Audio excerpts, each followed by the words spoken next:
മരണത്തിൻ്റെ സമയത്ത് വലിയ ഓഫീസിൽ നമ്മൾ ചൊല്ലുന്ന വരികളുണ്ട്. ആ വരികളൊന്ന് കേൾക്കാം. അസ്ഥിരമല്ലോ ഭുവനവുമതിലേ ജഡികാശകളും നീർപ്പോളകൾ പോൽ മാഞ്ഞടിയുന്നു. ഈ ഭൂമിയിലുള്ള സകലതും അസ്ഥിരമാണെന്ന് നമ്മൾ സങ്കടപ്പെട്ടുകൊണ്ടിരിക്കുന്നത് മുഴുവൻ ഈ കുറവുകളെ കുറിച്ചും ഈ ബലഹീനതകളെ കുറിച്ചും ഈ ലോകത്തിലെ ഈ ചുറ്റുപാട്, നമ്മുടെ ദൈവമായിരിക്കും നമ്മുടെ സാഹചര്യം, അതിലെ പ്രതിസന്ധികള്, അതിലെ തകർച്ചകൾ, ഇതിനൊക്കെ ഓർത്താ പരാതി പറയണത്. പക്ഷെ ഇതൊന്നും സ്ഥിരമായിട്ടില്ല. ഇതെല്ലാം നമ്മളെ വിട്ടുപോകേണ്ടത്, അല്ലെങ്കിൽ നമ്മൾ വിട്ടുപോകേണ്ടതാ. സ്ഥിരമായിട്ട് ഒരുവൻ മാത്രമേ ഉള്ളൂ, നമ്മുടെ ദൈവം.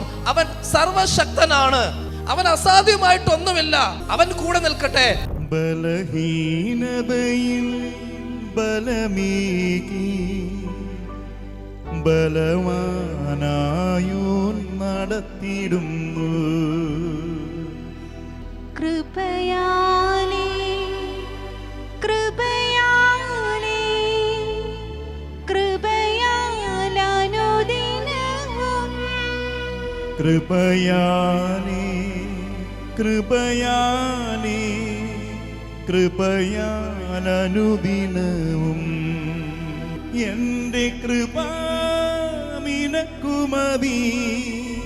കർത്താവിൻ തിരുവചനം അനശ്വരമായ വചനമതീകി അതിശയമായി നടത്തിടുന്നു.